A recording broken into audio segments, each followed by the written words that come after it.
Hi friends, welcome to Learn Phase Chemistry classes. ഇപ്പോൾ എൻ്റെ ബാക്ക്ഗ്രൗണ്ടിൽ ഒരു പീരിയോഡിക് ടേബിൾ നിങ്ങൾ കാണുന്നുണ്ട്. അപ്പോൾ എന്തുകൊണ്ട് ഒരു പീരിയോഡിക് ടേബിൾ കണ്ട് നമ്മൾ തുടങ്ങുന്നു എന്ന് വെച്ചാൽ നമ്മുടെ ഈ ചാപ്റ്ററിൻ്റെ പേര് periodic table and subshell electronic configuration എന്നാണ്.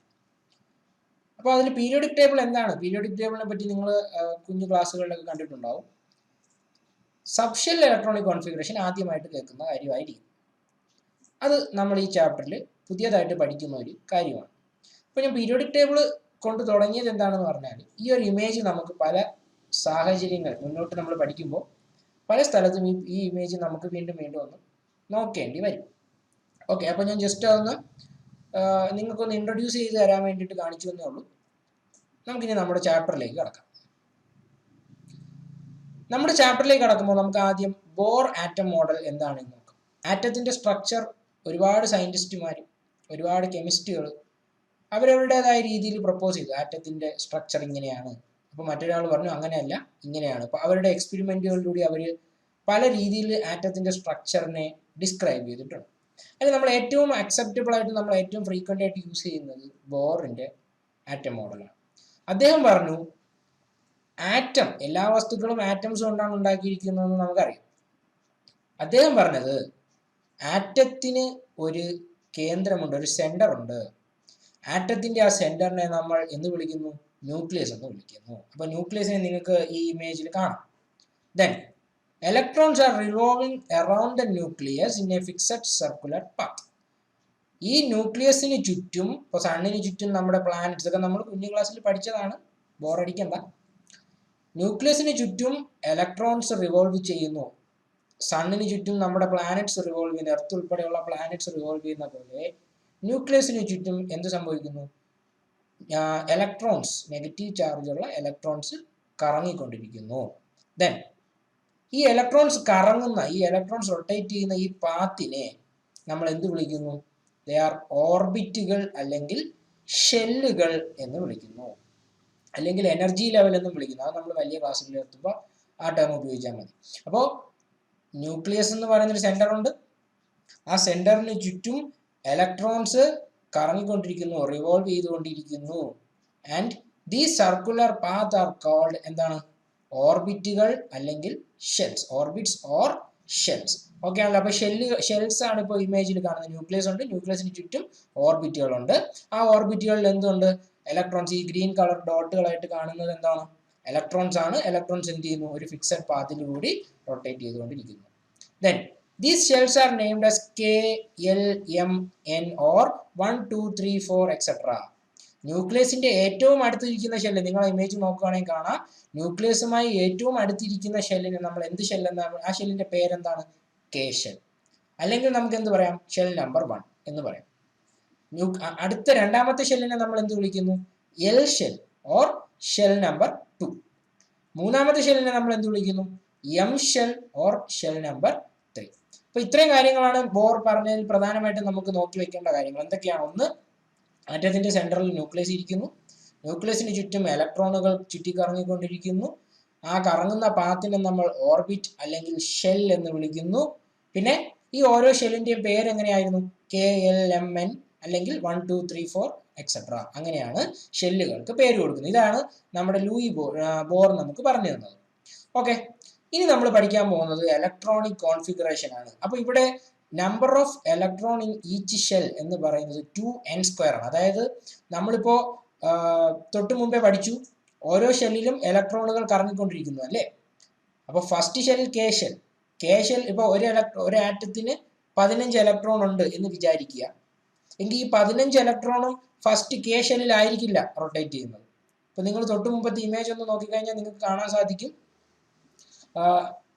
ഇപ്പൊ നിങ്ങൾ തൊട്ട് മുമ്പത്തെ ഇമേജ് ഒന്ന് നോക്കിയാൽ നിങ്ങൾക്ക് കാണാൻ സാധിക്കും, കെ ഷെല്ലിൽ വെറും 2 ഇലക്ട്രോണേ അവിടെ ഉള്ളൂ. എൽ ഷെല്ലിൽ 8 ഇലക്ട്രോൺസ് ഉണ്ടായിരുന്നു. എം ഷെല്ലിൽ 1 ഇലക്ട്രോണേ ഉള്ളൂ. അപ്പൊ എന്തുകൊണ്ടാണ് അങ്ങനെ വന്നത്? ഈ മൊത്തം 11 ഇലക്ട്രോണിനും കൂടി കെ ഷെല്ലിൽ ഇരുന്നൂടെ? അല്ലെങ്കിൽ മൊത്തം 11 ഇലക്ട്രോണിനും കൂടി എൽ ഷെല്ലിൽ ഇരുന്നൂടെ? എന്തുകൊണ്ടാണ് ഇങ്ങനെ 2, 8, 1 എന്ന് പറയുന്ന രീതിയിൽ അറേഞ്ച് ചെയ്തത്? അതാണ് നമ്മൾ ഇനി പഠിക്കാൻ പോകുന്നത്. അതിനെയാണ് നമ്മൾ ഇലക്ട്രോണിക് കോൺഫിഗറേഷൻ എന്ന് പറയുന്നത്. അപ്പോൾ ഓരോ ഷെല്ലിനും ഉൾക്കൊള്ളാൻ പറ്റുന്ന ഇലക്ട്രോൺസിന് ഒരു പരിധിയുണ്ട്. അതെങ്ങനെ കണ്ടുപിടിക്കും? അതിനാണ് നമ്മൾ 2n² എന്ന് പറയുന്ന ഫോർമുല ഉപയോഗിക്കുന്നത്. മനസ്സിലായല്ലോ? ഓരോ ഷെല്ലിനും എന്തുണ്ട്?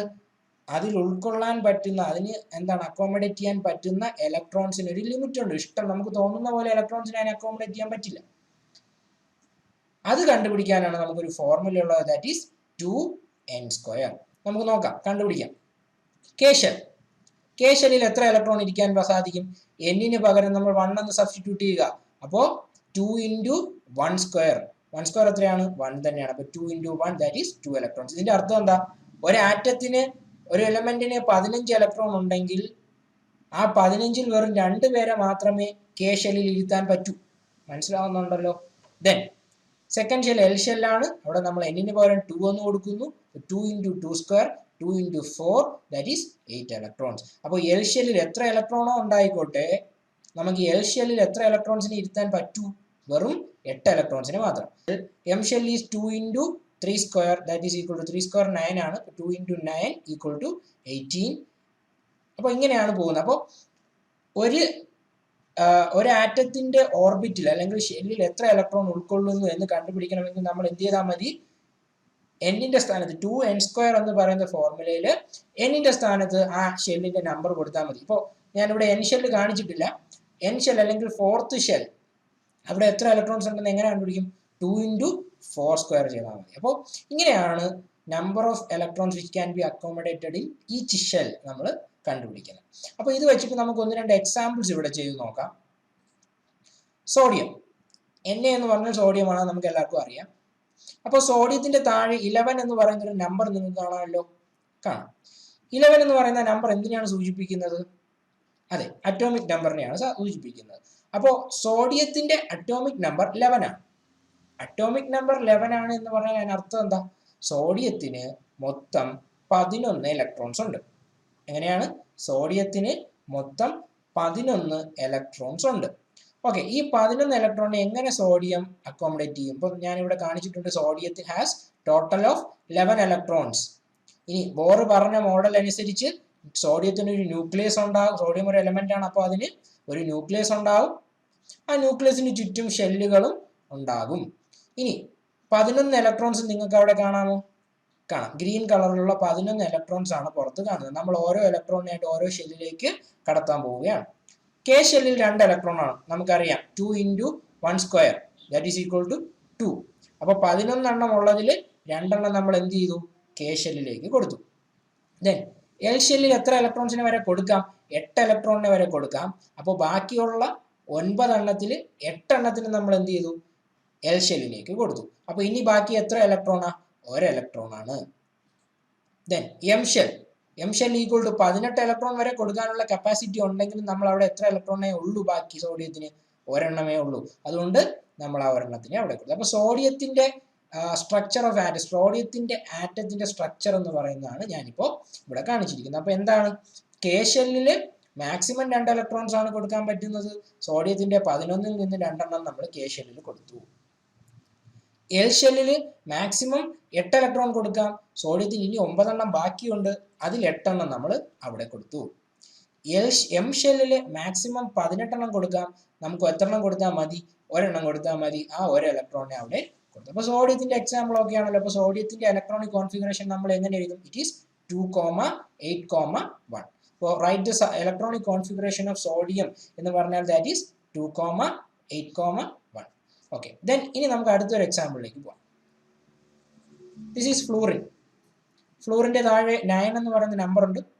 അതിന്റെ അർത്ഥം ഫ്ലൂറിന്റെ അറ്റോമിക് നമ്പർ എന്ന് പറയുന്നത് 9 ആണ്. അറ്റോമിക് നമ്പർ 9 ആണെന്ന് പറയാൻ അതിനർത്ഥം എന്താ? ഫ്ലൂറിന് 9 ഇലക്ട്രോൺസ് ഉണ്ട്.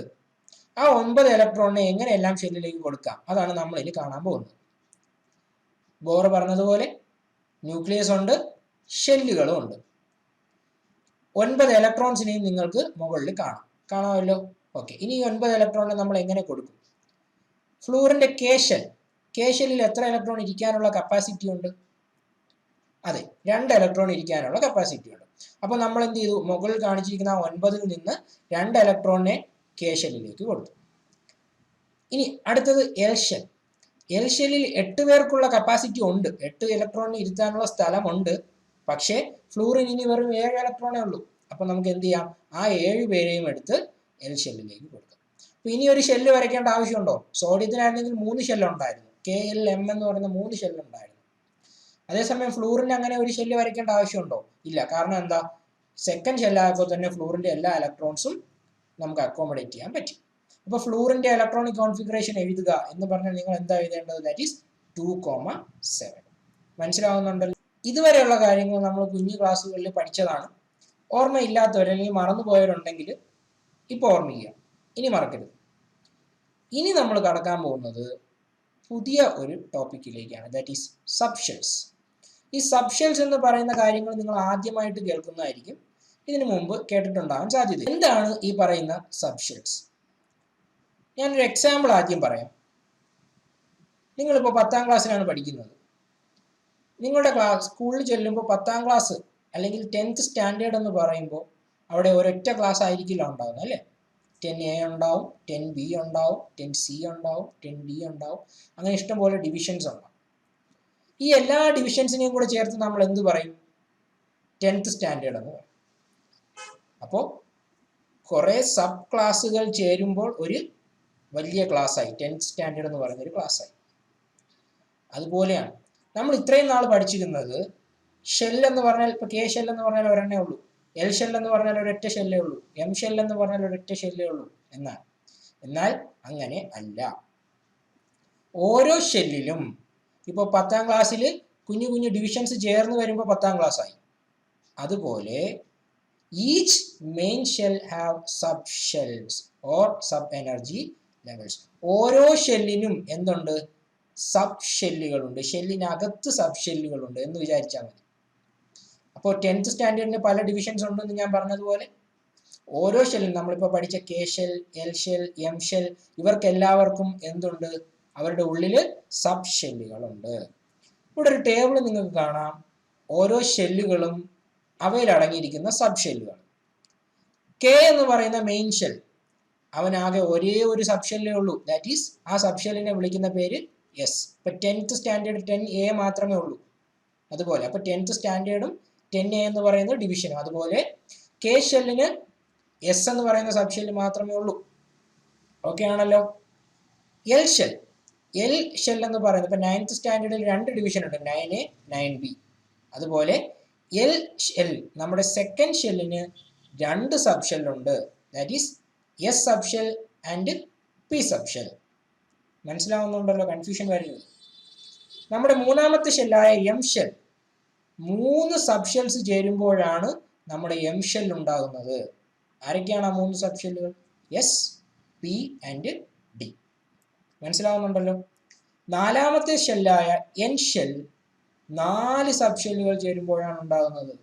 S, P, D, F. അപ്പോൾ ഇപ്പം നമ്മുടെ L ഷെൽ, ഉദാഹരണം ഒരു എക്സാമ്പിൾ പറയുകയാണ്. L ഷെല്ലിൽ അല്ലെങ്കിൽ സെക്കൻഡ് ഷെല്ലിൽ 8 ഇലക്ട്രോൺസ് ഉണ്ട് എന്ന് പറഞ്ഞാൽ അതിന്റെ അർത്ഥം എന്താ? L ഷെല്ലിനകത്ത് 2 കുഞ്ഞു ഷെല്ലുകളുണ്ട്, എസും പിയും. ഈ എസിലും പിയിലും കൂടി ഇരിക്കുന്നതാണ് ടോട്ടൽ 8 പേര്. ഷെൽ, M ഷെല്ലിൽ 5 ഇലക്ട്രോൺ ഉണ്ട് എന്ന് പറഞ്ഞാൽ അതിന്റെ അർത്ഥം എന്താ? M ഷെല്ലിന് അകത്തേക്ക് നമ്മൾ നോക്കുമ്പോൾ S, P, D ഈ 3 ഷെല്ലുകളുണ്ട്. ഈ 3 ഷെല്ലിലും കൂടിയാണ് 5 പേര് ഇരിക്കുന്നത്. മനസ്സിലാവുന്നുണ്ടല്ലോ? ഓക്കെ, നമ്മൾ ആദ്യത്തെ ഷെൽ, നമ്മുടെ K ഷെൽ നോക്കുക. 1 ഷെൽ നമ്പർ 1 എന്ന് ഞാൻ കൊടുത്തിരിക്കുന്ന K ഷെൽ നോക്കിയാൽ കാണാൻ സാധിക്കും. എല്ലാവർക്കും S സബ് ഷെൽ ഉണ്ടല്ലേ? Kക്ക് സബ് ഷെൽ ഉണ്ട്, Lന് സബ് ഷെൽ ഉണ്ട്, Mന് സബ് ഷെൽ ഉണ്ട്, Nന് സബ് ഷെൽ ഉണ്ട്. ഇപ്പോൾ 10ാം ക്ലാസ്സിനും 10A ഉണ്ടാവും, 9ാം ക്ലാസ്സിന് 9A ഉണ്ടാവും, 8ാം ക്ലാസ്സിന് 8A ഉണ്ടാവും, 7ാം ക്ലാസ്സിന് 7A ഉണ്ടാവും.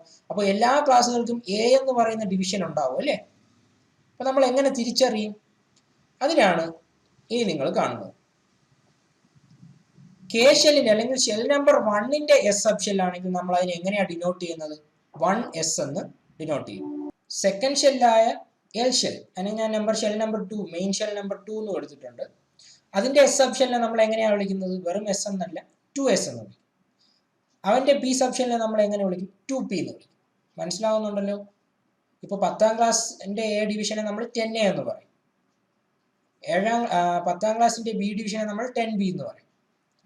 8ാം ക്ലാസ്സിന്റെ എ ആണെങ്കിൽ 8A എന്ന് പറയും. അതുപോലെ സെക്കൻഡ് ഷെല്ലിന്റെ എസ് സബ് ഷെല്ലിനെ നമ്മൾ 2S എന്ന് വിളിക്കും. സെക്കൻഡ് ഷെല്ലിന്റെ പി സബ് ഷെല്ലിനെ നമ്മൾ 2P എന്ന് വിളിക്കും. ദെൻ തേർഡ് ഷെൽ, അതിന്റെ എസ് സബ് ഷെല്ലിനെ നമ്മൾ 3S എന്നും പിയെ 3P എന്നും ഡിയെ 3D എന്നും വിളിക്കും. അതുപോലെ ഫോർത്ത് ഷെൽ. അപ്പൊ ഇത്രയും കാര്യം മനസ്സിലായല്ലോ. ഓരോ ഷെല്ലുകൾക്കും സബ് ഷെല്ലുകളുണ്ട്, സബ് ഡിവിഷൻസ് ഉണ്ട്. കെ ഷെല്ലിന് എസ് മാത്രമേ ഉള്ളൂ, അല്ലെങ്കിൽ ഫസ്റ്റ് ഷെല്ലിന് എസ് മാത്രമേ ഉള്ളൂ, അതിനെ നമ്മൾ 1S എന്ന് വിളിക്കും. സെക്കൻഡ് ഷെല്ലിന് എസും പിയും ഉണ്ട്, അതിനെ നമ്മൾ 2S എന്നും 2P എന്നും വിളിക്കും. തേർഡ് ഷെല്ലിന് 3S 3P 3D ഉണ്ട്, അതിനെ നമ്മൾ SPD ഉണ്ട്, അതിനെ നമ്മൾ 3S 3P 3D എന്ന് വിളിക്കും. ഫോർത്തിനാണെങ്കിലോ SPDF 4 ഷെൽ സബ് ഷെല്ലുകളുണ്ട്, അതിനെ നമ്മൾ 4S 4P 4D 4F എന്ന് വിളിക്കും. ഇത്രയും. ഇനി നമ്മൾ ഇമ്പോർട്ടൻ്റ് ആയിട്ട് ശ്രദ്ധിക്കേണ്ട പഠിക്കേണ്ട ഒരു കാര്യം വളരെ എളുപ്പമാണ്. എസ് എന്ന് പറയുന്ന, ഞാൻ പറഞ്ഞത് ഒരു കുഞ്ഞ് ഡിവിഷൻ പോലെ അല്ലെങ്കിൽ കുഞ്ഞു ഷെല്ല് പോലെ നിങ്ങൾ കാണുക. ഒരു ഷെല്ലിനകത്തുള്ള, മെയിൻ ഷെല്ലിനകത്തുള്ള കുഞ്ഞു ഷെല്ല്. എസ് എന്ന് പറയുന്ന ഷെല്ലിൽ ആരുടേതോ ആയിക്കോട്ടെ 2 ഇലക്ട്രോൺസിനെ മാത്രമേ അവന് ഉൾക്കൊള്ളാൻ സാധിക്കും, ഇരുത്താൻ സ്ഥലമുള്ളൂ എന്ന് വിചാരിച്ചാൽ. പി എന്ന് പറയുന്ന ഷെൽ, അവിടെ 6 ഇലക്ട്രോൺസിന് ഇരുത്താനുള്ള സ്ഥലമുണ്ട്. ഡി ഷെല്ലിൽ 10 ഇലക്ട്രോൺസിനെ ഇരുത്താനുള്ള സ്ഥലമുണ്ട്. എഫിലാണെങ്കിലോ 14 ഇലക്ട്രോൺസിനെ വരെ അക്കോമഡേറ്റ് ചെയ്യാം. അപ്പോൾ സിമ്പിൾ ആണ്, 4 ആഡ് ചെയ്ത് പോയാൽ മതി. 2 + 4 6, 6 + 4 10, 10 + 4 14. എസ് ആണെങ്കിൽ എങ്ങനെയാ 2 ഇലക്ട്രോൺസ്, പി ആണെങ്കിൽ 6, ഡി ആണെങ്കിൽ 10, എഫ് ആണെങ്കിൽ 14. ഈ ഒരു കാര്യം കാണാതെ ഇപ്പൊ തന്നെ പഠിക്കുക. നമ്മൾ പ്രോബ്ലം ചെയ്യുമ്പോൾ ഇത് വ്യക്തമായിട്ട് മനസ്സിലാവും. ഇപ്പൊ ചെറിയൊരു കൺഫ്യൂഷൻ ഉള്ളവർക്ക് പ്രോബ്ലം ചെയ്യുമ്പോൾ ഇത് വളരെ വ്യക്തമായിട്ട് മനസ്സിലാവും. ഇനി നമ്മൾ ടെക്സ്റ്റ് ബുക്കിലുള്ള ഒരു ഡയഗ്രത്തിലേക്ക് പോവുകയാണ്. ഈ ഡയഗ്രം എല്ലാവരും ഒന്ന് ശ്രദ്ധിക്കുക.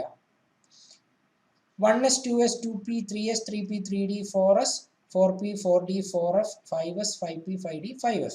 ഈ പടം വരയ്ക്കാൻ വളരെ എളുപ്പമാണ്, കാണാതെ പഠിക്കേണ്ട കാര്യമൊന്നുമില്ല. 1S ആദ്യം, 2S 2P അതിൻ്റെ താഴെ, 3S 3P 3D അതിൻ്റെ താഴെ, അങ്ങനെ പോവുക. എന്നിട്ട് ഞാൻ ആരോസ് മാർക്ക് ചെയ്തിട്ടുണ്ട്. ഇനി നിങ്ങൾ എൻ്റെ കൂടെ ഈ ആരോയുടെ കൂടെ സഞ്ചരിക്കണം. ആദ്യം ആരാ വരുന്നത്? 1S അല്ലേ? 1S കഴിഞ്ഞിട്ട് ആരാ വരുന്നത്? 2S. 2S കഴിഞ്ഞ് ആരാ വരുന്നത്? 2P.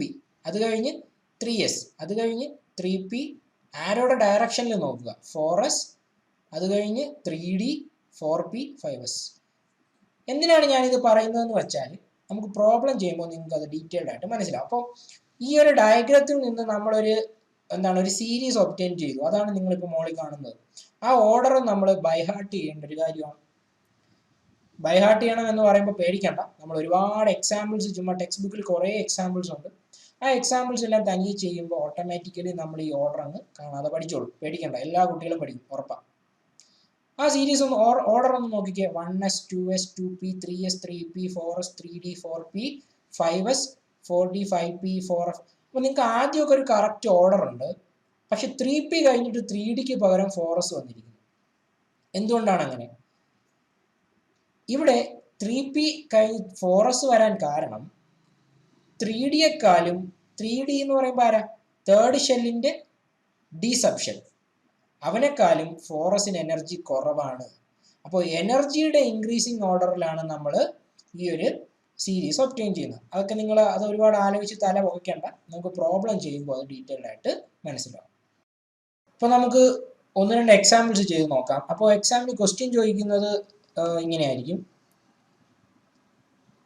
Write the subshell electronic configuration. ഞാനിവിടെ സബ്ഷെൽ ഈസി എന്ന് എഴുതുന്നുള്ളൂ, അത് ഇലക്ട്രോണിക് കോൺഫിഗറേഷൻ ആണ്. ഓഫ് ഫോളോയിങ്, താഴെ തന്നിരിക്കുന്നവയുടെ സബ്ഷെൽ ഇലക്ട്രോണിക് കോൺഫിഗറേഷൻ എഴുതുക. അപ്പോൾ ആദ്യം നമ്മൾ നോക്കിയ example sodium, atomic number is 11.